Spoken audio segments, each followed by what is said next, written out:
नयाँ वर्षको पहिलो उज्यालो किरणसँगै अनिकाको मनमा एउटा ठूलो उत्साह थियो। उनले आफ्नो रङ्गीन डायरी खोलिन् र रातो कलमले लेखिन्, "म आजदेखि स्वस्थ र फुर्तिलो बन्नेछु।" उनले झ्यालबाट बाहिर हेर्दै लामो सास फेरिन् र आफ्नो नयाँ खेलकुदका जुत्ताहरू निकै कसिलो गरी बाँधिन्।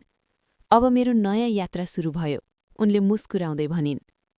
अनिका बगैँचामा दौडिन थालेपछि उनकी आमाले उनलाई बोलाउनुभयो।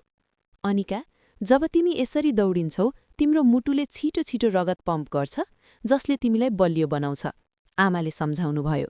अनिकाले आफ्नो छातीमा हात राखिन् र अचम्म मान्दै भनिन्, "ओहो, आमा, मेरो मुटुले त धुकधुक गर्दै गीत गाइरहेको छ।" आमाले हाँस्दै उनलाई धाप मार्नुभयो। अर्को दिन अनिका पौडी खेल्न गइन्। नीलो पानीमा हातगोडा चलाउँदा उनलाई आफू एउटा सुन्दर माछा जस्तै भएको महसुस भयो। यो व्यायामले त मेरो फोक्सोलाई पनि कति धेरै हावा दिँदो रहेछ, उनले सोचिन्। पानीबाट निस्कदा उनलाई एउटा छुट्टै चमक थियो। व्यायामले गर्दा उनको शरीरमा अक्सिजनको मात्रा बढ्यो र उनको दिमाग पनि धेरै तेजिलो भयो। तर एक साँझ अनिकालाई अलि गाह्रो महसुस भयो। एउटा काल्पनिक अल्छी राक्षस उनको छेउमा आएर काने खुसी गर्ने थाल्यो। "आज धेरै जाडो छ, किन बाहिर जानी? यो तातो ओड्ने भित्र सुतिराख न।" अनिकालाई पनि साँच्चै अल्छी लागेको जस्तो भयो।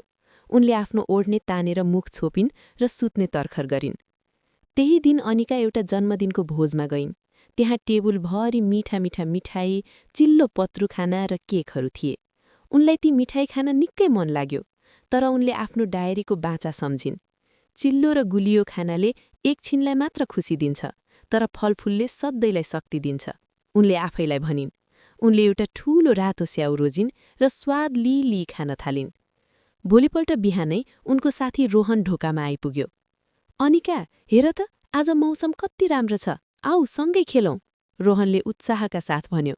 साथीको आवाज सुन्ने बित्तिकै अनिकाको अल्छी राक्षस कता भाग्यो कता। उनले तुरुन्तै आफ्नो जुत्ता लगाइन् र रोहनसँग खेल्न तयार भइन्। साथीसँग मिलेर खेल्दा व्यायाम अझै रमाइलो हुने उनले बुझिन्। अनिका र रोहन पार्कको बाटोमा बेसरी दौडिन्।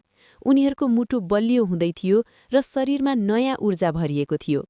"हेर रोहन, मलाई त हामी सुपर हिरो जस्तै शक्तिशाली भएको महसुस भइरहेछ," अनिकाले दौडिँदै चिच्याइन्। रोहनले पनि हाँस्दै जवाफ दियो, "हो अनिका, सँगै खेल्दा कति धेरै शक्ति आउँदो रहेछ, हामी अब कहिल्यै थाक्दैनौँ।" बेनुका घर फर्केपछि आमाले अनिकालाई काखमा राखेर सम्झाउनुभयो, "नानी, यदि तिमीले यसरी नै हरेक दिन व्यायाम गर्यौ भने यो तिम्रो राम्रो बानी बन्नेछ। स्वास्थ्य भनेको त तिमीले आफैलाई दिने सबैभन्दा राम्रो उपहार हो।"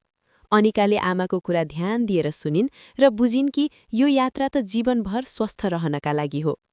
केही हप्तापछि अनिकाले आफ्नो शरीरमा ठूलो परिवर्तन महसुस गरिन्। विद्यालयमा शिक्षकले सोधेका प्रश्नहरूको उत्तर उनले तुरुन्तै दिन थालिन्।